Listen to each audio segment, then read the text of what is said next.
Sa paanan ng Sierra Madre, matatagpuan ang tinatawag nilang Cueva Danum. Matatagpuan ito sa Barangay Cumabao, Tumawini, Isabela. Ang kuwebang ito ay nasasakop ng Tumawini Watershed Natural Park at sa loob ng kuweba may lagusan ng tubig na nagmumula sa bundok. Sa paanan naman nito matatagpuan ang Cueva Danum, Blue Spring River. Tara Bieros, samahan nyo kami sa aming travel destination ngayon.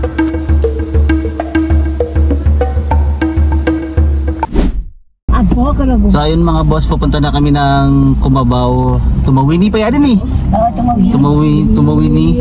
Bali first time nilang pupunta doon sa Cumabao, first time nila makikita yung mga family members namin doon, Kalalong family.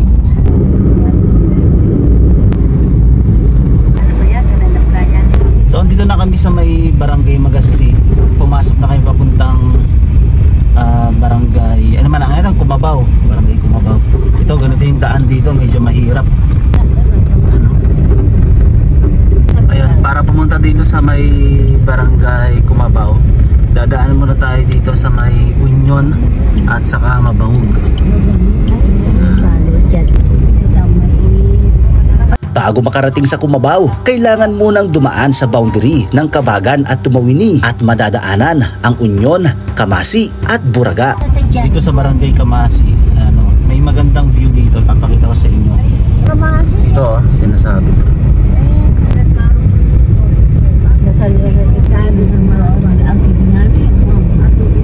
Sinakop na nila lahat ang space ng daan. Hanggang doon pa puro maisan kasi to. Dati kung tuwing pupunta kami dito palagi ako namamangha sa view nito. Napakaganda talaga, breathtaking talaga. Tapos tingnan nyo naman kasi, sino ba hindi mapapatigil? Talaga, ang ganda. Usually naman pag pupunta kami before dito, hindi naman ganito yung daan. Nagkataon lang na harvesting time kasi ngayon, harvest season ngayon, month of April. Maraming nagbibilad ng mais, pero sana hindi nila sinakop lahat.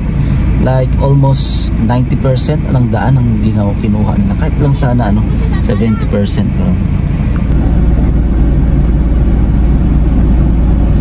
Ayan, nandito na tayo sa Barangay Cumabao.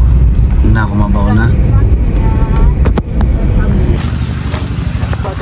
Dito sa bayan ng Cumabao, meron kaming kamag-anak na since birth hindi ko pa sila namimit. Maging ang aking mga tita at sinanay, more than 4 decades na nga rin silang hindi nagkikita. Kaya bukod sa nature trip, pagkakataon na rin namin ito para ma-meet ang aming mga kamag-anak. So yun mga boss, andito tayo ngayon sa Barangay Cumabao. Ngayon pupuntahan natin yung cave na sinasabi nila. Tapos sabi nung pinsan ko, meron pa daw doon din sa tubig nun. Medyo blue daw yung tubig nun. So hopefully walang pumunta doon ngayon. Tapos kung walang pumunta na tao ngayon, medyo makikita mo talaga yung pagka-blue ng tubig. Kaya pupuntahan natin yun ngayon. Pag bumotor na tayo, iniwanan ko na yung sasakyan dito. At hinihintay na lang namin yung kasama namin. May dalawang paraan para makapunta sa Cueva Danum. Ang una, pwede kayong dumaan papuntang De Abra. Ang kaso, medyo malayo ang lalakarin. Pangalawa, pwedeng dumaan gamit ang motor dito sa sementadong daan papuntang Antagan First, Tumawini, Isabela.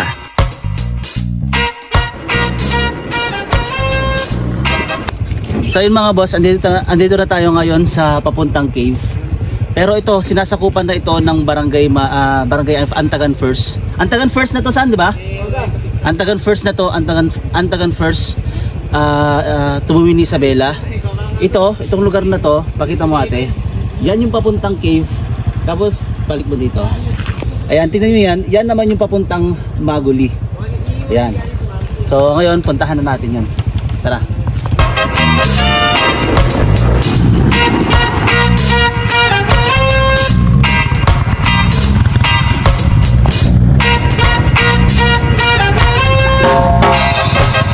Pagdating nyo dito mga boss, meron pa daan pababa. Huwag nyo dediretsuhin tong daan kasi meron pababa. Dito yung dadaanan natin. Saan, anong lugar pa to? Antagan First ba o sa inyo na? Dabra na. Ay, di Abra to. Pero yung dinaanan natin kanina, Antagan first, no? Mga ilang minuto pa tayo bababa, San? Mga ilang minuto pa tayo maglalakad gano'n. Mga 5. Mga 5 minutes. Ayan. Ayun mga boss, andito na tayo sa baba kung saan dito yung nagpa-parking yung mga pumupunta dito sa kuweba. Ngayon, parang parte pa rin ata ito ng Antagan First, kung di ako nagkakamali. Kasi yung daan kanina, may papuntang Antagan First, tapos ito, papasok dito sa cave. Ngayon, pag pumunta kayo dito, may mga madadaanan kayo na medyo lubak-lubak, pero konti na lang talaga.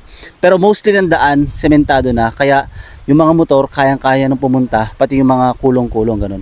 Sa mga sedan type na car, parang medyo alanganin pa. Pero kapag sa mga 4x4, mga pick-up, pwedeng-pwede na. So, ngayon pupunta tayo sa baba. Tignan natin kung anong may expect natin dito. Tara. So, ngayon, ang mangyayari, maglalakad pa tayo mga approximately 5 minutes. Pero sabi nung sa kanina, dyan na lang, baba na lang. Pagkarating namin sa baba, may mga naabutan din kaming nagpipiknik mula sa bayan ng Kabagan at Tumawi ni Isabela. Dito sila pumuesto sa tinatawag nilang Blue Spring River. Ang tubig na dumadaloy dito ay nanggaling sa Cueva Danum, kaya naman malamig at may pagkablunga ito. So yung mga boss, dito sa babaan ng mula dun sa cave, meron kasing babaan ng tubig dito, nag-stack yung tubig dito. Kaya nakita nyo may matalon kanina. Malalim yung tubig dyan. Ayan o.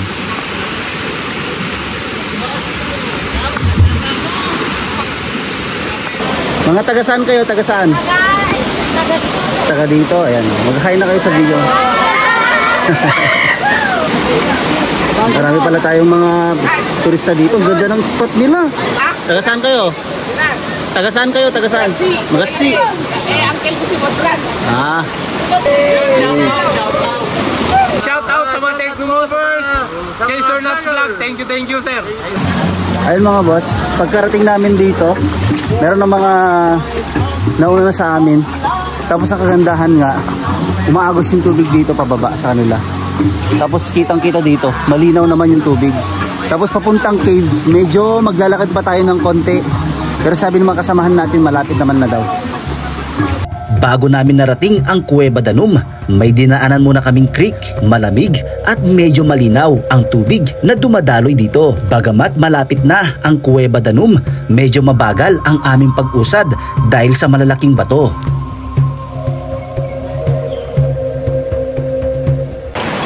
San? Bakit sobrang mabato dito sa papuntang papuntang cave? Talagang ganito to?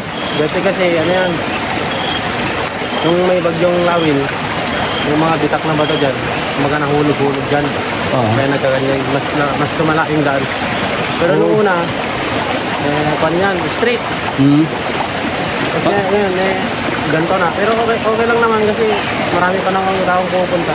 Okay.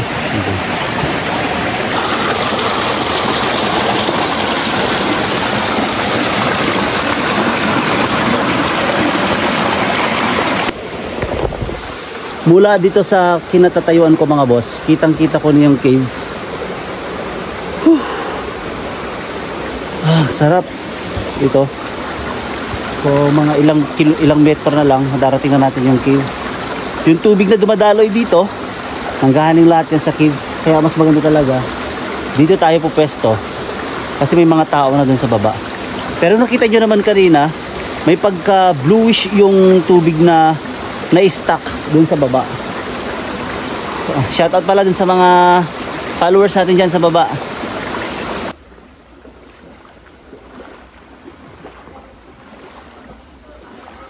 Wow, ganda. Oh, naging hiker na yung aking ate. Welcome mga boss! Katawa-tawa cave!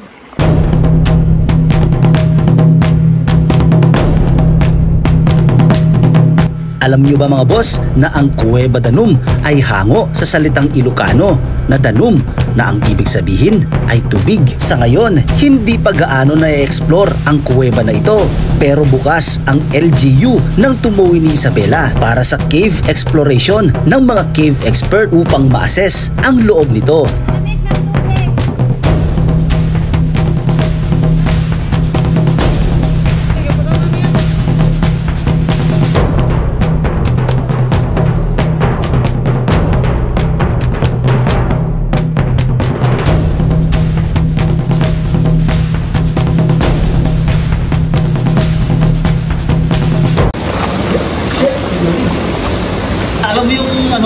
Alam mo yung pitchel na nilagyan ng maraming yelo? Alam mo yung pitchel na nilagyan ng isang yelo? Ganun kalamig yung tubig niya dito. Kagandaan nito, safe pa lang mo yan kasi hindi siya sobrang lalim. Andito naman tayo ngayon sa bukana ng cave. Kung makikita nyo ito nasa likod ko, ay yung mini falls nila dito. Siguro mga around 3 feet lang yung taas ng mini falls nila dito. Pero yung kagandahan nga nito, yun nga sinasabi ko sa inyo kanina, dun sa baba may mga pwesto. Pero mas magandang pwestuhan to kasi dito mismo nanggagaling yung tubig na dumadaloy papunta doon. Hindi lang Cueva Danum ang maaaring puntahan dito sa bayan ng Tumawini. Sa katunayan, sa susunod na episode natin, pupuntahan pa natin ang ilan pa sa hindi pa masyadong pinapasyalan na cave dito sa bayan ng Tumawini. Sa mga may balak palang pumunta dito, tandaan natin mga boss na ang basura na dinala natin ay dapat din nating iuwi para mapanatili ang ganda ng Cueva Danum.